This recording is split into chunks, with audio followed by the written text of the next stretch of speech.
الرحمن الرحیم. السلام علیکم شاگردان نهایت عزیز. خدا کنه همتون خوب و صحتمند باشین و شاگردانی که در صنف با ما حضور دارن خوب و صحتمند باشن. خوب هستین شاگردا؟ بخیر آمدین؟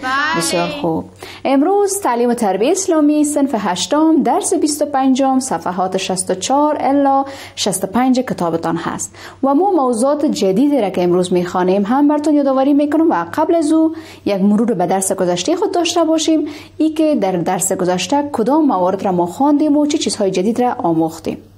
درس گذشته ما دسیسه قریش بر ضد مهاجرین بر حبشه بود که مواردی را که شامل میشد در این درس همه موارد را خواندیم. ای که سفارش درباریان چگونه بود و عکس العمل نجاشی در مقابل آنها چگونه انجام شد را هم خواندیم. زمانی که میگیم که اسلام گسترش پیدا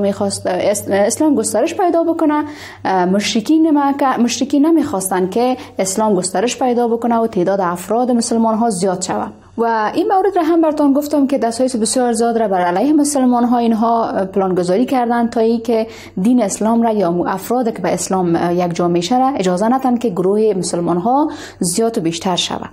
و در این مورد بود که اینها وقتی که آزار و اذیت های بیشمار را هم بر مسلمان ها وارد کردن و حتی اینقدر اینها اذیت شدن که حزم سفر کردن و خواستن هجرت بکنن به حبشه و اینها در اونجا هم از آرام نماندنشان و خواستن که یک پلان دیگه بگیرن و رؤسای خود را یا افراد سرشناس اونجا را فرستاد به حبشه تا ای که با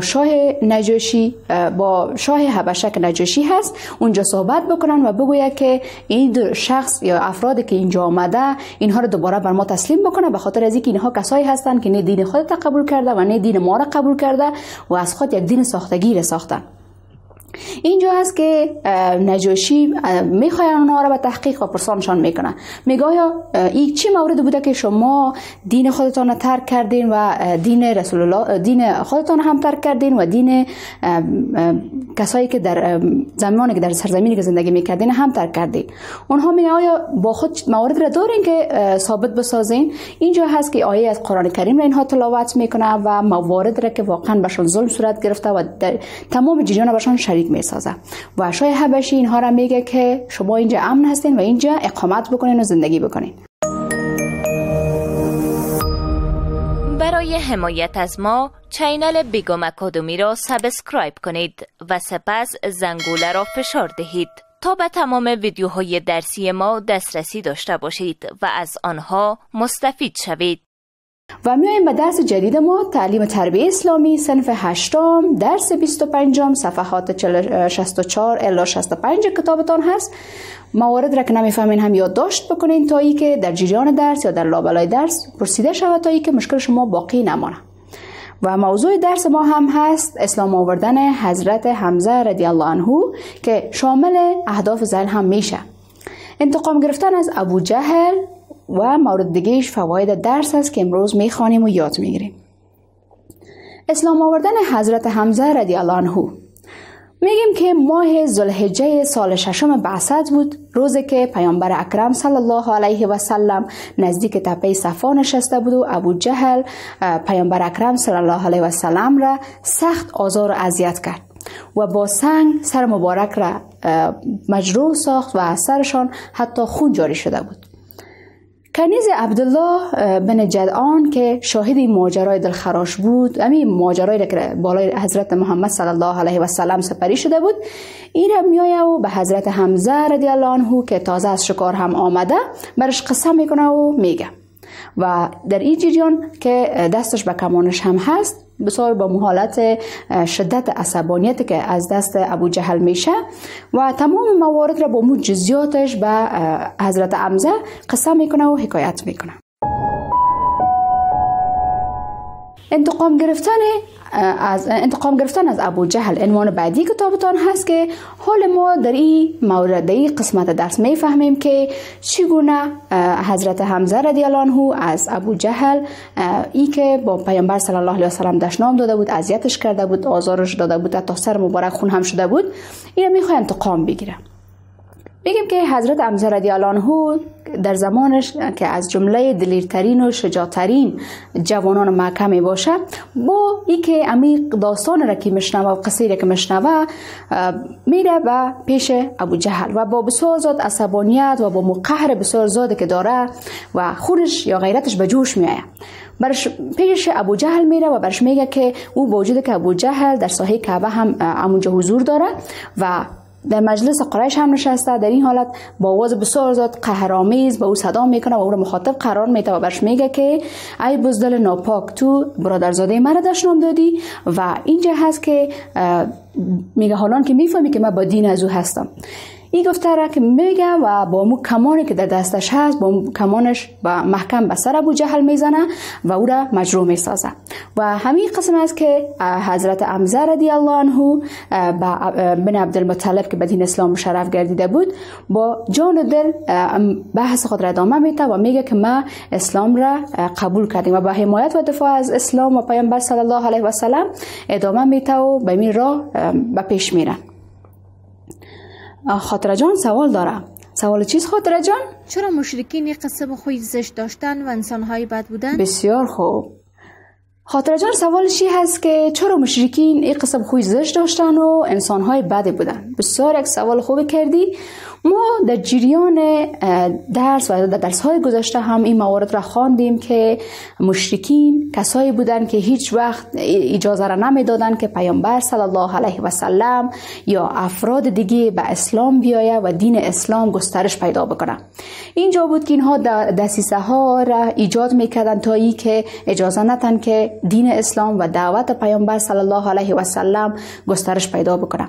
نظر به مو کینه و حسد که اینها در دل خودشان داشتن باعث می شد که یعنی اجازه ندن که هیچ شخص وارد اسلام شوه و دعوت حضرت محمد صلی الله علیه و سلم را قبول بکنن.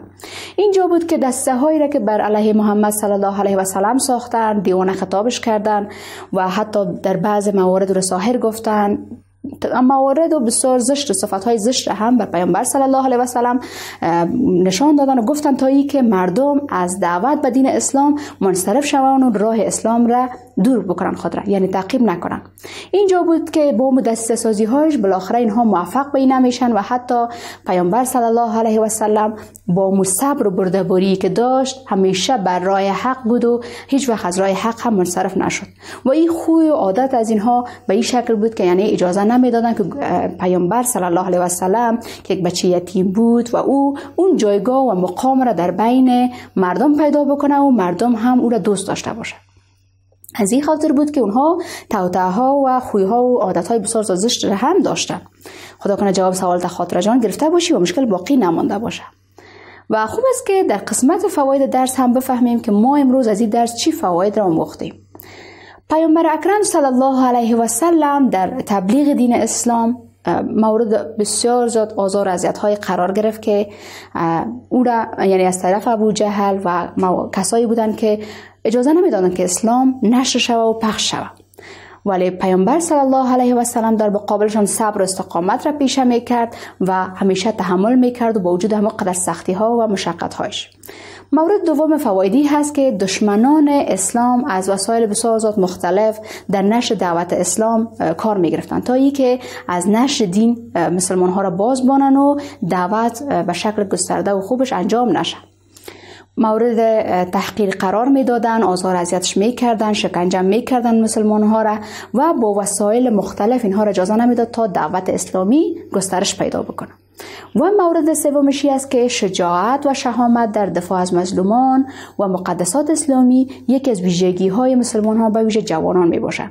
یعنی زمانی که ما اگر تصمیم بی داریم که بر اسلام کسی را دعوت میکنیم، با عزم راسخ، صبر و بردباری و ای که شجاعت و شهامت هم داشته باشیم تا ای که ما در مقابل اسلام دفاع بکنیم و هیچ وقت تسلیم نشیم، چون اسلام راه حق هست و زمانی که ما به ایران میریم مشکلات و سختی های خود را هم داره و باید ما بردبار باشیم و صبور باشیم.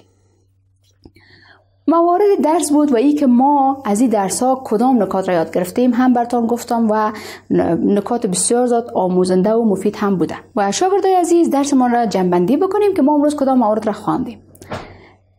اسلام آوردن حضرت حمزه رضی الله عنه بود که چی مشکلات ها و چی سختی هایی را که اینها در زمان دعوت دیدن و یا ای که اینها اسلام آوردن پیرامونش صحبت های هم شد. و این مورد را هم اشاره کردیم که ماه ذوالحجه سال 6 بعثت بود، روزی که پیامبر اکرم صلی الله علیه و سلم نزدیک تپه صفا بود. اونجا ابو جهل پیامبر اکرم صلی الله علیه و سلم را مورد آزار و اذیت قرار داد و با سنگ و سر مبارک زد و حتی سر مبارک صلی الله علیه و سلم هم خون شده بود. آزارها و اذیت‌ها اینها هیچ تمامی نداشت و هر قدر که میتونستن بر مسلمان‌ها آزار و اذیت را هم میرساندن. و اینجا زمانی که این حادثه را کنیز عبدالله میبینه و مشنوه، میره ایره به ابو جهل به حضرت حمزه رضی الله عنه قسم میکنه و میگه که این مورد دلخراش اتفاق افتاده. و اینجا هست که حضرت حمزه رضی الله عنه به خاطر انتقام گیری میره و تا ای که ابو جهل را همو حقش بهش نشان بده که تو با کدام حق بالای حضرت محمد صلی الله علیه و سلم حمله کردی و او را آزار اذیت کردی. و در اینجا که ابو جهل در مجلس هم نشسته بود و حضرت حمزه اونجا میره او رو مخاطب قرار میده و برش میگه که ای بزدل تو برادرزاده من رو دشنام دادی، الان که میفهمی من و دین او هستم. با موتیری که در دستش هست بس فرقش میزنه و اینجا باعث میشه که ابو جهل مجروح میشه و حضرت حمزه هم به اسلام میآوره. و موارد دیگه بود که ما در درس هم خواندیم و ما گفتیم که از این درس این را یاد میگیریم که پیامبر اکرم صلی الله علیه و سلم در راه دعوت و تبلیغی که به خاطر اسلام میکرد آزارها و اذیت‌های بیشمار را اینجا دید و متحمل شد و هیچ وقت از صبر و بردباری دست بردار نشد و بر راه حق هم ادامه داد. و ما گفتیم که اگر ما میخوایم بر راه اسلام و بر راه دین اسلام دعوت بکنیم افراد را، باید از شجاعت، دلیری، صبر و بردباری همه این موارد را مد خود داشته باشیم تا بتانیم که افراد را به شکل خوب به اسلام دعوت بکنیم. درس را اینجا به پایان میرسانیم، ولی در قسمت آخر شما یک کارخانگی هم دارین شاگردای عزیز. کارخانگی‌هایتان را نوشته بکنین. عامل مسلمان شدن حضرت حمزه رضی الله عنه چی بود؟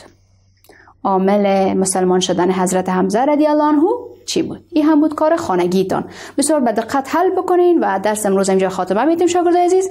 وقت شما بخیر. خداوند نگهدار همه ما و شما. قبل از آغاز درس بعدی وقفه کوتاه میگیریم.